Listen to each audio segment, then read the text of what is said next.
किसान मित्रों, गेहूं की जो बिजाई का टाइम हो बिल्कुल नज़दीक है और हर किसान ने गेहूं की बिजाई करनी है।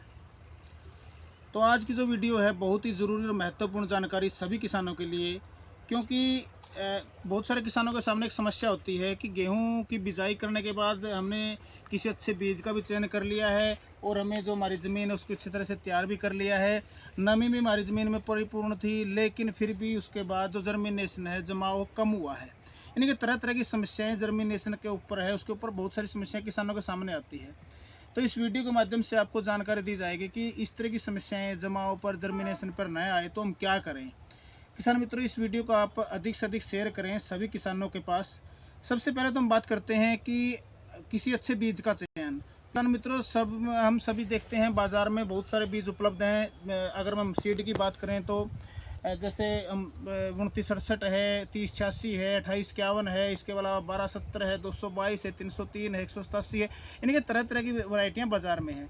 सबसे पहले तो आपने चयन करना है कि आप अगेती बिजाई करने वाले हैं या जो मध्यम जो होती है उस टाइम पर आप बिजाई करेंगे या फिर आप लेट बिजाई करेंगे।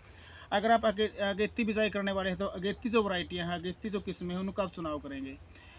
हर किस्म की अपनी एक वो होता है कि वो मतलब कितना खाद, कितना मतलब किस तरह की नमी के अंदर उसकी बिजाई करनी है, उसके अंदर खाद की मात्रा, डीएपी की मात्रा, यूरिया की मात्रा कितनी देनी है। जो अगेती वैरायटियाँ हैं थोड़ा सा उसके अंदर जो पोषक तत्व हैं वो थोड़ा सा ज़्यादा मात्रा में देते हैं। तो किसान भाई, सबसे पहले तो हम बात करते हैं कि आप सीड का यानी कि बीज का, अच्छे बीज का, अच्छी कंपनी के बीज का चुनाव करें। कौन सी वैरायटी आपके क्षेत्र में अधिक लगती है और मतलब कौन सी ज़्यादा अधिक उपज देती है। बहुत सारी किस्में ऐसी हैं जो हम सोशल मीडिया पर भी देखते हैं या बाज़ार में भी उपलब्ध मिलती हैं, जो नई नई किस्में बाज़ार में आती हैं। हाँ, आप उनमें से किसी किस्म का चयन कर सकते हैं, लेकिन आप अगर मतलब जैसे 15 से 20 एकड़ की खेती करते हैं तो 1-2 एकड़ में उसकी बिजाई करके देखें। अगर वो अच्छा उत्पादन देती है, यानी कि आपकी जो मिट्टी है या आपका जो पानी है या जो वातावरण है उसके अनुकूल रहते हुए अगर अच्छा उत्पादन देती है तो आप उसको अगले साल आप उसकी बिजाई अधिक क्षेत्र में कर सकते हैं।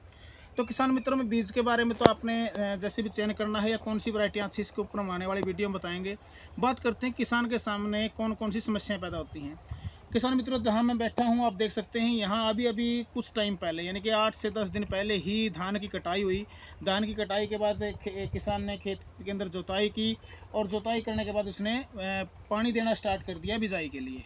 इसके अलावा अगर आप क्षेत्र में देखेंगे बहुत सारी ऐसी वैरायटियाँ लगी हुई हैं, जैसे कि हम बात करते हैं 11-21 है, बासमती की जो वैरायटियाँ हैं, 17-18 है, मूसल है, जिसकी अभी कटाई नहीं हुई है और जो ही उसकी कटाई होगी साथ साथ में बिजाई, गेहूँ की बिजाई शुरू हो जाएगी। तो इस टाइम पर हमारी जो ज़मीन है उसके अंदर मतलब जुताई के बाद उसको टाइम नहीं मिल पाता, यानी कि हवा का संचार उसके अंदर नहीं हो पाता, धूप ज़्यादा अब इस मौसम में नहीं है, नमी लगातार है। तो जो सबसे बड़ी समस्या है, जो जर्मिनेशन के ऊपर इसका बड़ा प्रभाव पड़ता है, वो होता है फंगस। तो फंगस हमारी ज़मीन के अंदर ज्यों की त्यों है।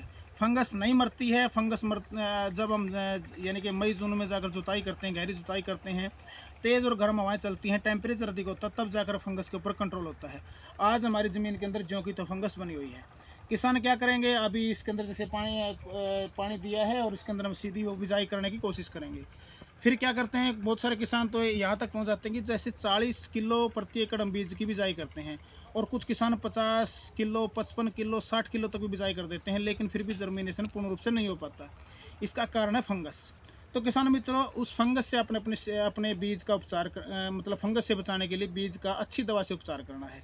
उपचार करने के बाद अगर आप बिजाई करेंगे तो जैसे दाने का जो काड़ा है, कालापन होना है, यानी कि दाने के अंदर जो गलन है वो गलन नहीं होगी, जर्मिनेशन अच्छा होगा, जल्दी जो जड़ें हैं, जड़ें जल्दी निकल कर वो ग्रोथ की ओर चलेंगी तो पौधा स्वस्थ पैदा होगा और लगभग हमारा अधिकतम बीज जर्मिनेशन लेगा, जमाव लेगा। अधिक जमाव लेगा तो सीधी सी बात, अगर जर्मिनेशन अच्छा होगा तो मतलब हमारे खेत के अंदर कल्लों की संख्या, जो पौधों की संख्या वो अधिक होगी, तो हमारा उत्पादन बढ़ने की ओर चलेगा। तो उस फंगस से हम कैसे बचाएं, इसके लिए आपने कौन से प्रोडक्ट का यूज़ करना है। आपने यूज़ करना है कार्बोडिज़म 50% या फिर कार्बोडिज़म प्लस मैनकोजैब का एक अच्छा कम्बिनेशन है सप्रिंट। विशेषकर हम बात करें कार्बोडिज़म की, कार्बोडिज़म जैसे हम बात करते हैं इंडोफिल कंपनी का बेनिफिल नाम से आपको बाजार में मिलता है, बेनिफिल नाम से, जिस 50% कार्बोडिज़म है, WP फॉर्मुलेशन है। इसके अलावा बाउंस्टिन की बात करते हैं, बहुत सारे किसान बाउंस्टिन नाम से जानते हैं, जो आपको मार्केट में बाजार में मिलता है, क्रिस्टल कंपनी का है। और भी किसी एक अच्छी कंपनी का जो आपके लिए विश्वसनीय हो, आप उसका कार्बोडिजम 50% लेकर भी अपने बीज का उपचार कर सकते हैं। लेकिन बहुत सारे क्षेत्र के अंदर जो किसान मानते हैं, जिन्होंने धान के बीज का भी उपचार किया, बहुत सारे रोगों से बचाने के लिए जर्मिनेशन अच्छा हो, बकाने से हमारी जो धान की पनीर थी वो स्वस्थ रही, तो गेहूं के अंदर भी वो गेहूं का जो बीज है उसका भी उपचार करते हैं। आलू के किसान आलू के बीज का भी उपचार करते हैं। यानी कि सब तो बीज के उपचार के लिए जो अच्छा माना जाता है वो है सप्रिंट है इंडोफिल कंपनी का। सप्रिंट के अंदर क्या है, कार्बेडिज्म प्लस मैनकोजेब, यानी कि इसके अंदर कार्बोडिज्म की मात्रा 25 और मैनकोजेब हो 50। अच्छी बात है कि ये WS फॉर्मुलेशन में है, जल्दी अपनी क्रिया करता है, जल्दी अपना काम करता है और बीज के ऊपर आसानी से अपना लेप बना लेता है, और जो भी फंगस सामने आती है उस फंगस को ये नष्ट करके हमारा जो जर्मिनेशन है वो अच्छा जमाव हमारी जो गेहूं है वो ले लेती है। तो सप्रिंट के साथ आप या फिर आप बेनफिल यानी कि कार्बोडिज्म 50% के साथ आप अपने बीज का उपचार जरूर करें। मात्रा कितनी लेनी है, 3 ग्राम 1 किलो बीज, यानी कि 3 ग्राम अपने सप्रिंट या कार्बोडिज्म 50% यानी कि बेनफिल, अगर बेनफिल ले रहे हैं तो 3 ग्राम 1 किलो बीज, और सप्रिंट 3 से 4 ग्राम 1 किलो बीज के हिसाब से आपने इसके साथ अपने बीज का उपचार करना है। उपचार करने के बाद ही आपने खेत के अंदर इसकी बिजाई करनी है। किसान मित्रों, एक और जो समस्या आती है, जो हम बिजाई करते हैं, बिजाई के बाद क्या होता है कि बहुत सारे क्षेत्र में देखने को मिलता है कीट, यानी कि जो हमारी जर्मिनेशन लेते ही नीचे कीड़ा हमारी जो गेहूं की फसल उसके अंदर लग जाता है और हमारा बहुत सारा खेत खाली हो जाता है। उससे हम कैसे बचाएं? या तो अपने बीज को उपचार करना है कॉन्फिडोर से, इमीडा कॉन्फिडोर यानी कि इमीडा लेनी है अपने 100 से 150 ml प्रति एकड़ के बीज के हिसाब से, यानी कि 40 किलो बीज के हिसाब से, या फिर आपने थायो यानी कि एक तारा की हम बात करते हैं, बहुत सारे किसान एक तारा नाम से जानते हैं थायो, तो थायो के साथ भी आप 150 से 200 ml या 100 से 200 ml के बीच में आप प्रति एकड़ बीज, यानी कि 40 किलो या 45 किलो जो आप बीज ले रहे हैं प्रति एकड़ की बिजाई के लिए, उसके हिसाब से आपने उसको साथ भी आपने अपने बीज का उपचार करना है। दोनों दवाओं का साथ में उपचार कर सकते हैं बीज का, दोनों दवाओं के साथ। जैसे आप सप्रिंट ले रहे हैं तो सप्रिंट और इक्तारा दोनों के साथ उपचार करके अपने खेत के अंदर आप इसकी बिजाई करेंगे गेहूँ की।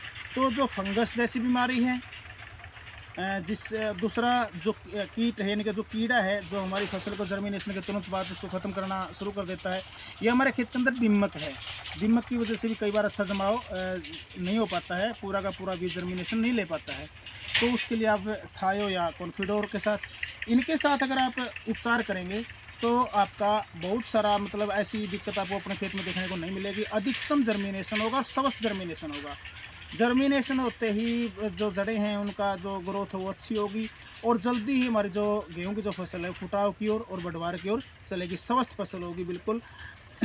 तो किसान मित्रों, 2 तरह की समस्याएं आपके किसानों के सामने हैं, जो मुख्य समस्याएं हैं। उन समस्याओं का आने से पहले ही इस वीडियो के माध्यम से आपको कोशिश करते हैं कि आपको अच्छी जानकारी दी जाए। किसान मित्रों, अब बात करते हैं कि बहुत सारे किसान क्या करते हैं, बहुत अधिकतम बीज अपने खेत के अंदर लेते हैं जबकि आपने 40 किलो या 45 किलो यानी कि इतना ही बीज प्रति एकड़ खेत के अंदर बिजाई करनी है। हाँ, बहुत सारी कुछ वैरायटियाँ ऐसी होती हैं जिसका फुटाव कम होता है, तो उसको आप थोड़ी सी मात्रा आप ज़्यादा ले सकते हैं। तो किसान मित्रों, इस वीडियो में हम इतनी ही जानकारी देने की आपको कोशिश करते हैं। इस वीडियो को आप ज़्यादा से ज़्यादा शेयर करें। गेहूं के अंदर कौन कौन सी समस्याएं आती हैं, बिजाई के टाइम पर कौन सी समस्याएं आती हैं, तो इस तरह की आने वाली वीडियो में फिर हम आपको अच्छी जानकारी देने की कोशिश करेंगे। इसी के साथ हम इस वीडियो का एंड की ओर लेकर चलते हैं। जय हिंद, जय किसान, जय भारत।